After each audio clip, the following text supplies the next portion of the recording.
Good afternoon, everyone. And before taking with the next topic, let me recall the things that which you have discussed in the last class, that is yesterday. So yesterday we have started with module four, where module four you're talking about MapReduce. What does mean by MapReduce? How does MapReduce works?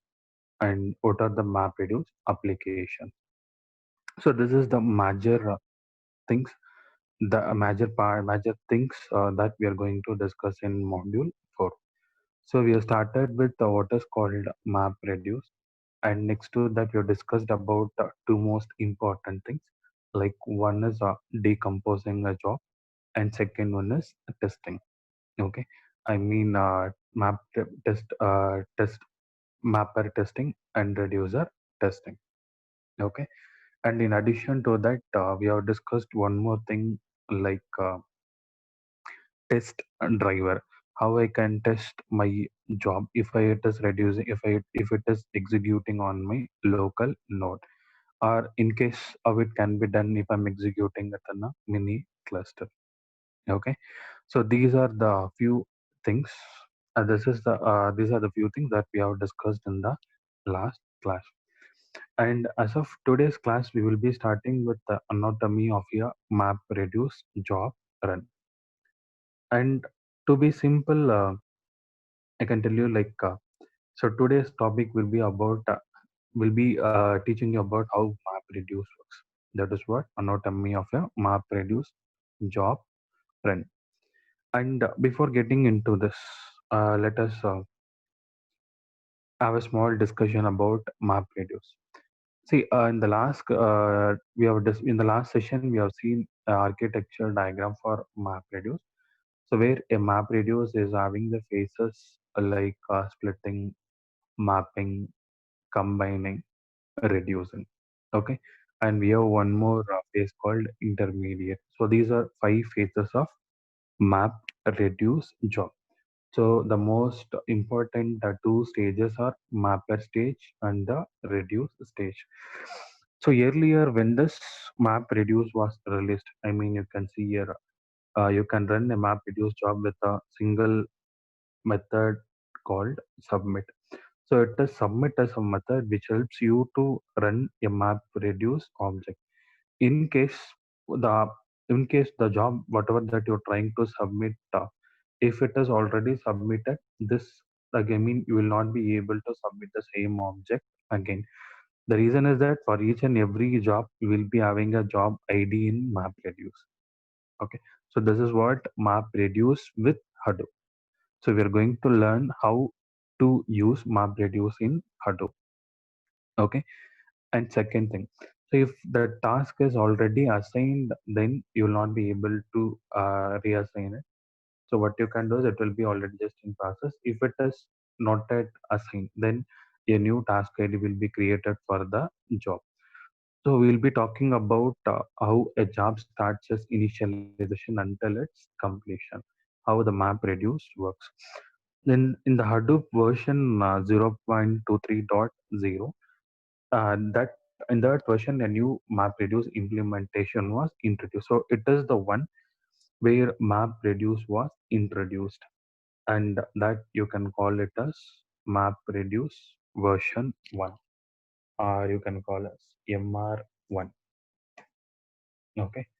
So this is called a MapReduce one. You can call this, you can name this also like classic map reduce. Classic map reduce. You can name this map reduce one. Map reduce one is named as classic map reduce, and this is the map reduce which was introduced in the beginning of map reduce when the map reduce was initially there in the market. Then there was a new implementation of this map reduce, that is map reduce with yarn, that is called map reduce 2. So MR2. So it is map reduce with yarn. This is map reduce with yarn, and it is the difference between classic MapReduce, and MR with yarn. So what is the meaning of yarn? What does a yarn mean is, uh, I'll be just giving you a short brief. I will be just giving you a glance on this yarn. We'll be discussing at the end of this topic in depth about yarn. What is the need of yarn and why we require yarn in MapReduce 2, why not in MapReduce 1. So yarn stands for yet another resource negotiator. That is the abbreviation and for yarn. So yarn supports Hadoop. When we use Hadoop with MapReduce, yarn supports us to use this in a, you can even solve more complex problems in a simpler manner. This assists you in monitoring in tracking the job that is carrying or that is happening in the disk blocks in a cluster. Okay. So like in the Hadoop version 0.23.0, before to this there is one version called 0.20. And in this release, we use the method like MapRed. We use MapRed dot job dot tracker, and we use this to determine which determines the meaning of execution, which determines the meaning of execution in task of 0.23. And later in 0.23, it was evolved with a MapReduce implementation. That MapReduce we call as MR1. It is MapReduce 1. And the same MapReduce with the implementation of MapReduce with Yarn is called as MR2. That is MapReduce 2. And now let's see about how it works.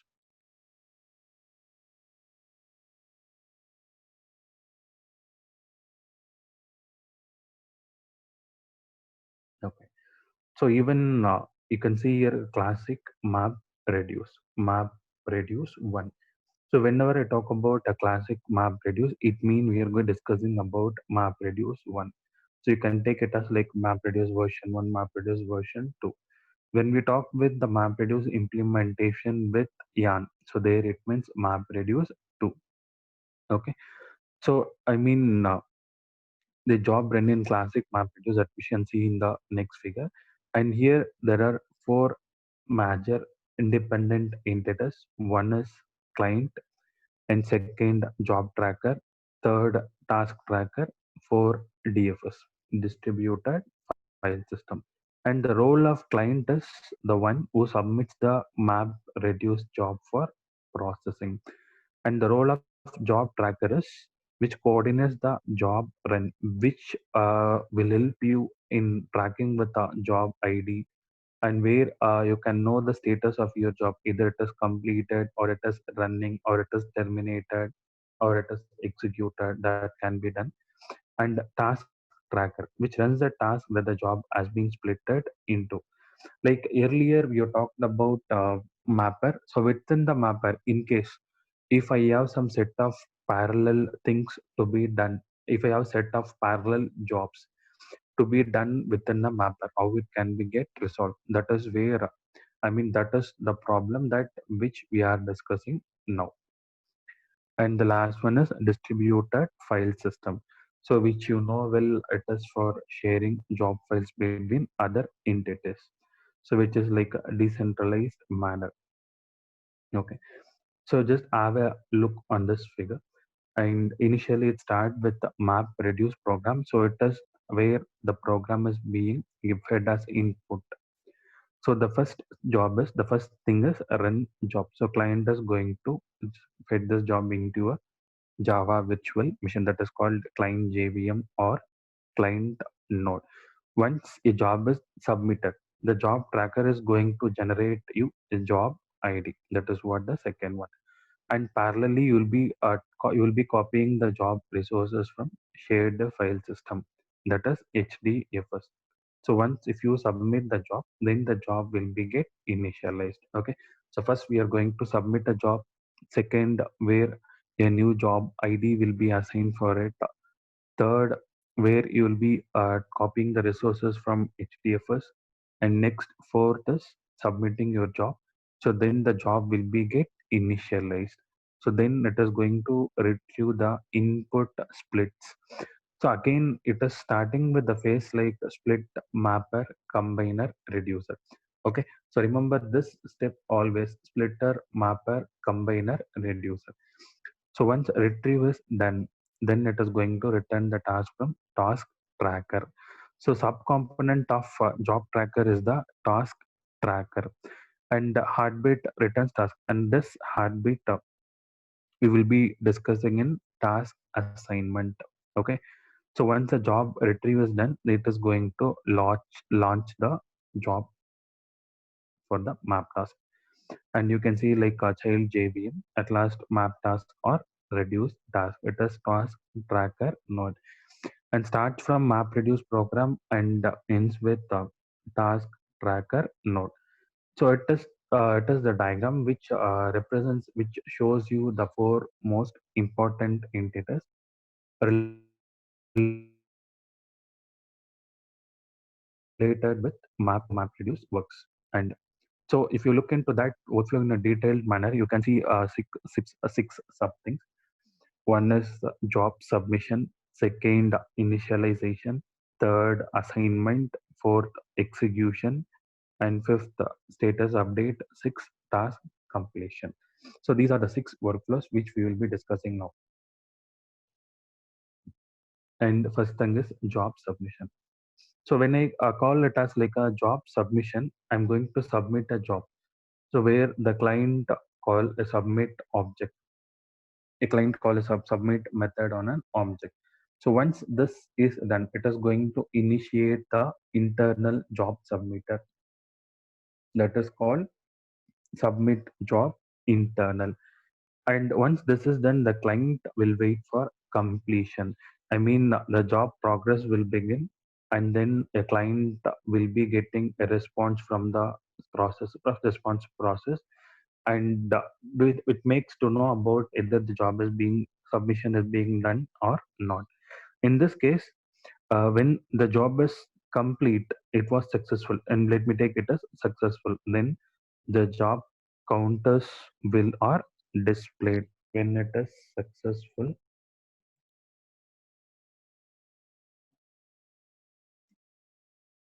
or you can call it as,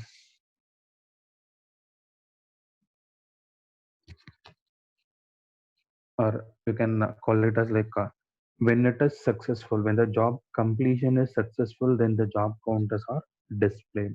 If it is unsuccessful, if the job submission is unsuccessful, then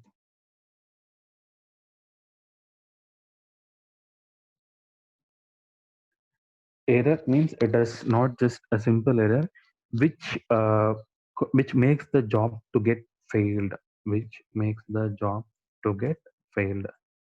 That will be that will be logged to the console. From there you can know the reason, I mean why the job was terminated, or why the job submission was not become successful. So these are the things that a job submitter will be doing. Once if you submit a job to this job submission, as I told you, this job tracker will be providing you a new job ID. So this is again going to be a unique job ID. Next, it checks the output specification of the job, and treat that earlier in the testing we have taken one method called compute method, and we have seen like either am I getting the result in an expected manner or not. I mean, I want the result to be in key value pair. And here too, even this job initialization and task execution, we do the things in a manner like key value pairs. So once it computes the input splits, so it is the way the problem gets start. And you just think about the example that which we are discussed many a number of times, like finding out the frequency of the given word in a textbook. In that case, you need to initially you need to split up. You need to split the problem. I mean, you need to split for how many number of candidates, how many number of people will be doing this job. And the people one, I mean candidate one will be responsible for page number 1 to 20. Candidate 2 will be responsible for page number 21 to 40. Similarly, until you reach the last page number. So it is where a simple job submission. Once job is submitted, then the split will get started. Then you need to copy the resources that you require to run the job. So these things can be get known once when you start working with your Hadoop configuration settings. So thereby you can you can you can get to know these configuration settings. If required, I can show you a small screenshots. I can show you small screenshots of how we can how we can monitor the task, how we can monitor the job in Hadoop with the help of this Yarn and Apache Ambari. I can show you. I can share you the screenshot, and we shall have a discussion as like a case study at the end. And there is one textbook called Hadoop Essentials.